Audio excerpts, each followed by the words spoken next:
Assalamualaikum warahmatullahi wabarakatuh. Di sini saya Tia Permantasari dan Beni Hidayat ingin menjelaskan tentang artificial intelligence atau kecerdasan buatan.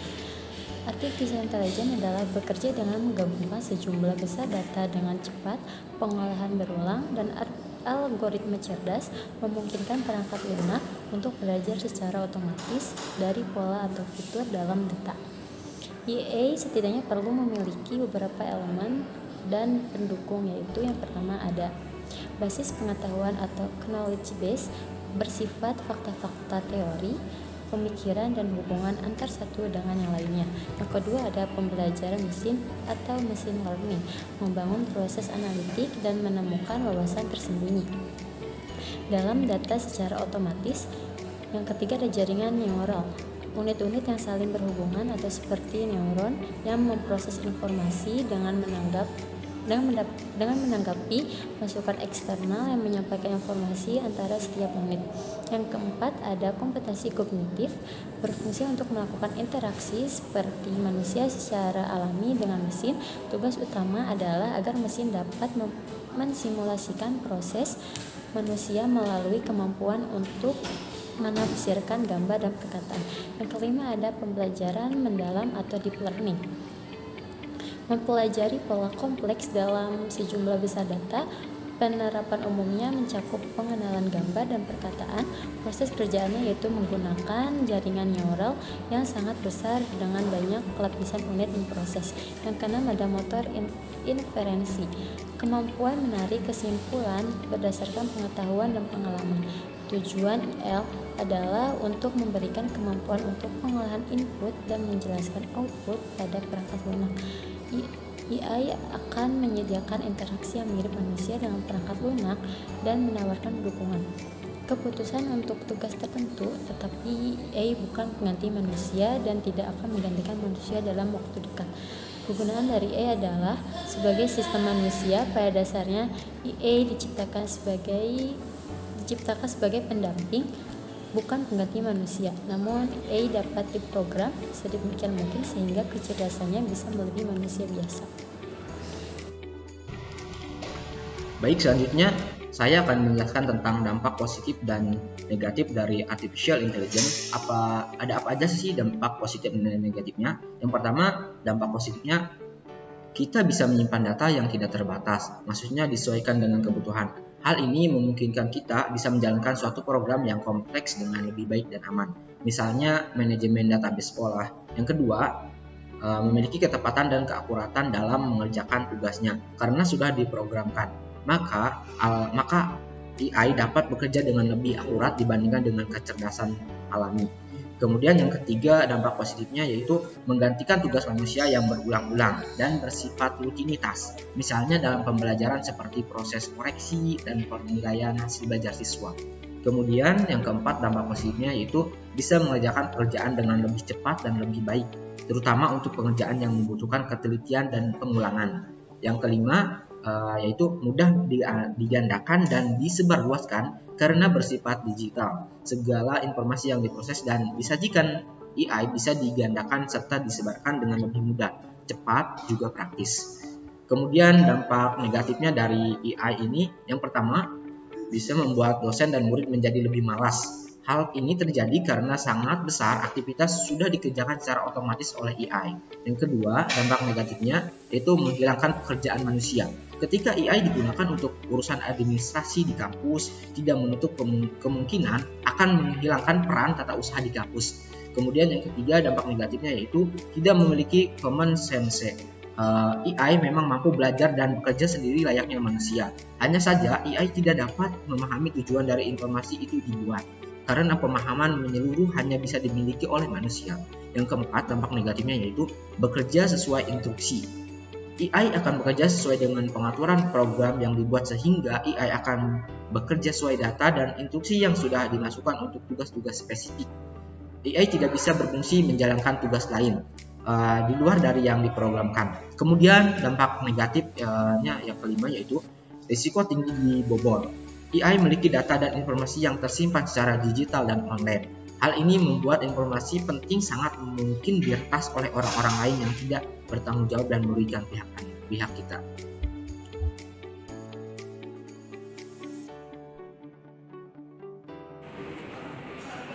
Dik, mana Dik? Sehat. Lagi main apa nih?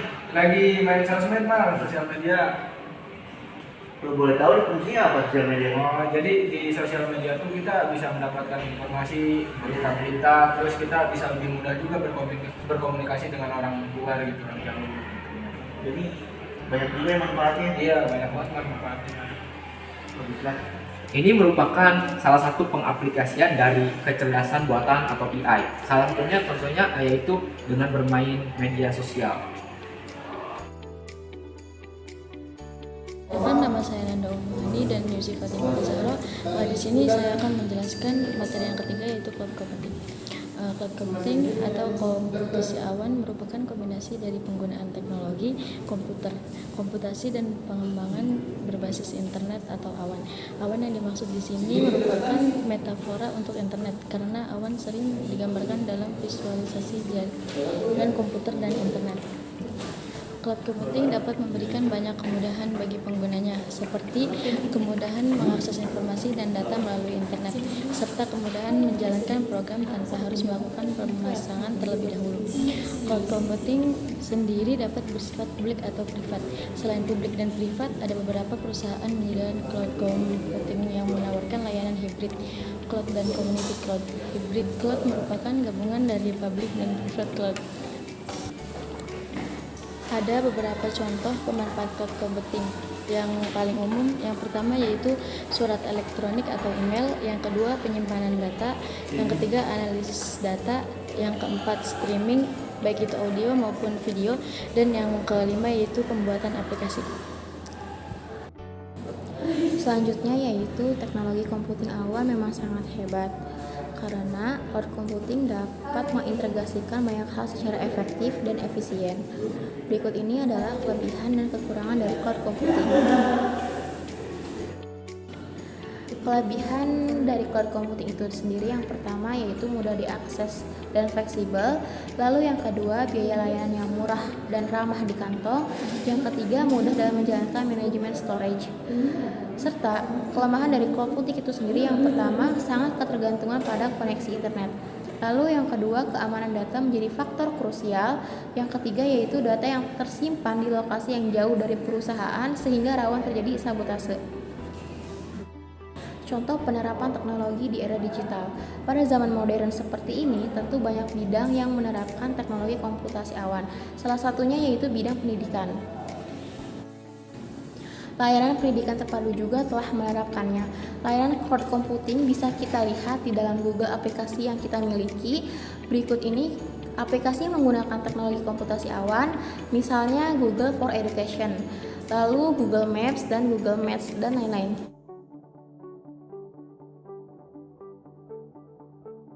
Ini aku sedang menggunakan Google Maps. Google Maps ini adalah salah satu contoh dari cloud computing. Oh, berarti Google Meet itu contoh dari cloud computing. Iya. Selain itu ada lagi nggak sih? Kamu tahu nggak sih contoh itu nggak apa?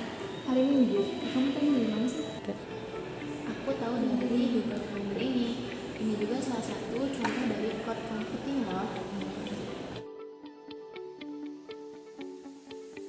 Blockchain ini memiliki arti rantai blok. Blockchain dapat didefinisikan sebagai daftar blok yang akan terus bertambah, di mana tiap blok dihubungkan dengan hash dari blok sebelumnya. Sebuah blok terdiri dari kumpulan transaksi dengan penanda waktu dan hash dari blok sebelumnya. Secara sederhana, pengertian blockchain adalah suatu sistem penyimpanan transaksi digital. Blockchain akan melakukan pencatatan secara permanen terhadap setiap transaksi yang dilakukan. Sistem tersebut terletak dalam sebuah database publik yang disebut dengan ledger atau sebuah buku besar. Buku besar ini bersifat terdistribusi, yang dimana transaksi disimpan dalam blok dan tersebar di jaringan peer-to-peer, di mana setiap node menyimpan salinan buku besar. Sebagai pusat data atau database, blockchain dirancang guna menyimpan informasi elektronik dengan format digital dan mampu menjaga catatan transaksi dengan aman dan terdesentralisasi. Kemudian cara kerja blockchain. Sederhananya, blockchain bekerja ketika suatu blok melakukan penyimpanan data baru. Berikut langkah-langkah transaksi yang terjadi ketika blok ditambahkan dalam blockchain. Yang pertama, terjadi transaksi dari pembeli, transaksi diverifikasi, transaksi disimpan dalam suatu blok, dan yang terakhir blok yang telah disimpan mendapatkan kode unik identifikasi atau hash. Penerapan blockchain. Yang pertama, sektor finansial. Pelaku sistem blockchain dalam cryptocurrency di Indonesia semakin meningkat jumlahnya, memberi akses dan peningkatan jumlah investor kripto di Indonesia dan mendukung revolusi industri 4.0. Yang kedua ada sektor makanan buah segar. Perusahaan termuka di bidang distribusi buah segar telah mengimplementasikan teknologi blockchain. Tujuannya digunakan teknologi ini untuk menelusuri setiap tahapan untuk menjamin kualitas produknya hingga sampai ke tangan pelanggan. Yang ketiga ada di sektor komoditas emas digital. Kehadiran token emas di digital marketplace teknologi blockchain di Indonesia. Toko kripto telah membuka cara baru investasi emas. Harga emas di digital token bernama DGX ini mewakili harga asli emas, sehingga membuat investor emas di digital tak perlu menyimpan emas asli dan khawatir kehilangan, serta dapat dicairkan dengan harga yang setara dengan emas pasaran. Lalu ada kelebihan dan kekurangan blockchain. Yang pertama, keamanan data. Proteksi keamanan data yang lebih aman dibandingkan dengan teknologi lain, karena database blockchain memiliki sifat yang append only, yang artinya kamu hanya bisa menambahkan tapi tidak bisa diperbaiki. Dengan demikian, sistem blockchain tidak akan mudah untuk ditembus oleh para peretas dan hacker. 2. Sistem yang transparan. Blockchain merupakan teknologi yang sangat efektif dalam menyimpan berbagai jejak informasi dan juga transaksi, karena sistemnya sudah terbukti lebih aman dan juga transparan. Arti dari transparan tersebut yaitu ketika transaksi sedang berlangsung, akses publik tersebut mampu diamati oleh seluruh orang tanpa harus login terlebih dahulu. Penyimpanan. Lalu yang ketiga, penyimpanan data fleksibel. Teknologi ini akan menyimpan data lebih fleksibel. Alasannya adalah karena teknologi blockchain bisa menyimpan data apa saja sesuai dengan bidang apa yang ingin diimplementasikan. Keempat, transaksi lebih efisien. Hadirnya blockchain akan memudahkan kamu untuk melakukan transaksi hanya dalam hitungan menit saja, karena teknologi ini tidak seperti perbankan yang memiliki sistem terbatas. Setelah kelebihan, lalu ada kekurangan. Kekurangan dari blockchain ini yang pertama adalah 1. Sarana kejahatan. Meskipun keamanan data sangat terjaga di dalam sistem, tetapi tidak menutup kemungkinan teknologi blockchain bisa disalahgunakan sebagai salah satu sarana kejahatan. Kedua, biaya mahal. Teknologi blockchain dipercaya dapat menurunkan biaya transaksi, namun proses pada sistem tersebut hanya dikerjakan oleh beberapa orang tertentu. Alasannya karena teknologi ini masih tergolong baru dan sedikit orang yang ahli di bidang tersebut, sehingga biaya pembuatan sangat mahal. Yang ketiga, tidak ramah lingkungan. Apabila kamu melihat penambangan Bitcoin, tenaga listrik yang diproses oleh komputer akan sangat besar. Misalnya kita anggap saja satu buah komputer canggih dapat menggunakan sumber daya seperti 100 komputer biasa pada umumnya. Oleh karena itu, banyak sekali para pecinta lingkungan yang menyadari sampai dengan memprotes kepada penambang Bitcoin karena prosesnya tersebut yang kurang ramah lingkungan. Lalu yang terakhir ada kurang efisien. Konfirmasi data pada jaringan blockchain memerlukan kesepakatan dari pihak-pihak yang masuk dalam jaringan tersebut, sehingga terkadang membutuhkan waktu yang lebih lama ketika ingin bergabung dengan jaringan tersebut. Penggunaan teknologi blockchain dipercaya dapat meningkatkan efisiensi perusahaan, terutama bidang operasional. Perusahaan-perusahaan di Indonesia mulai mengadopsi teknologi blockchain di berbagai sektor.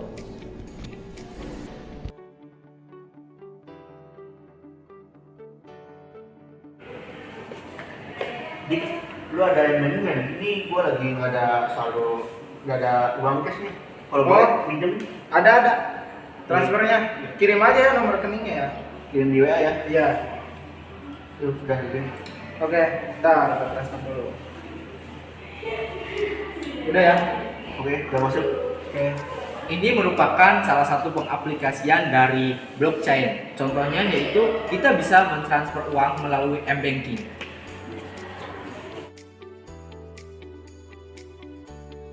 Data analitik ini mengacu pada proses pengumpulan, pengorganisasian, dan proses analisis dari kumpulan data dalam ukuran yang sangat besar atau big data untuk menemukan pola yang berbeda dan informasi penting lainnya. Data analitik juga bisa diartikan sebagai proses yang bertujuan untuk mendapatkan kesimpulan dan informasi data. Data analitik ini banyak diterapkan pada perusahaan, diskusi ilmiah, dan lainnya. Data analitik juga bisa dibagi berdasarkan analisis data kualitatif dan kuantitatif. Yang pertama, data kualitatif. Data kualitatif merupakan data yang tidak dapat diolah atau disajikan dalam bentuk angka. Hal ini berarti data kualitatif tidak bersifat numerik. Biasanya data kualitatif dapat berupa teks, gambar, video, artikel, dan sebagainya. Adapun teknik analisis yang dapat diterapkan pada data kualitatif antara lain seperti wawancara, observasi lapangan, kajian pustaka, dan lain-lain. Adapun beberapa kelebihan analisis data kualitatif antara lain, informasi dari informan dapat diperoleh secara mendalam. Yang kedua, penelitian lebih berjalan subjektif, memiliki landasan teori yang sesuai dengan fakta, dan lebih efektif jika memerlukan tanggapan informan dikarenakan bertemu secara langsung. Adapun kekurangan analisis data kualitatif antara lain bersifat sirkuler, ukuran penelitian kecil, kurang efektif jika digunakan untuk penelitian secara besar, dan peneliti lebih bertanggung jawab atas informasi yang diberikan oleh informan. Yang kedua, data kuantitatif. Data kuantitatif merupakan data yang dapat diolah dan disajikan dalam bentuk angka serta bersifat numerik. Beberapa teknik analisis data yang sering digunakan antara lain seperti analisis deskriptif, analisis regresi, analisis korelasi, dan lain-lain. Kelebihan analisis data kuantitatif antara lain. Yang pertama, penelitian berjalan secara sistematis. Yang kedua, penelitian lebih berjalan objektif. Yang ketiga, dapat diterapkan pada data yang berukuran besar. Yang keempat, lebih spesifik, rinci, dan jelas. Adapun kekurangan analisis data kuantitatif antara lain, yang pertama, penelitian tidak subjektif. Yang kedua, keterlibatan informan lebih sedikit, dan yang terakhir, orientasi hanya terbatas pada nilai dan jumlah. Data kuantitatif merupakan data yang dapat diolah dan disajikan dalam bentuk angka serta numerik. Berikut adalah kelebihan dari data kuantitatif, yaitu pertama, penelitian berjalan secara sistematis. Kedua, penelitian lebih berjalan objektif. Ketiga, dapat diterapkan pada data yang berukuran besar. Keempat, lebih spesifik, rinci, jelas, dan lain-lain. Adapun kekurangan analis data kuantitatif, yaitu pertama, penelitian tidak subjektif. Kedua, keterlibatan informan lebih sedikit. Yang ketiga, orientasi hanya terbatas pada nilai dan jumlah. Adapun beberapa tahapan dalam data analitik, yaitu mendefinisikan pertanyaan yang tepat, pengumpulan data, mengolah data, dan menganalisis data.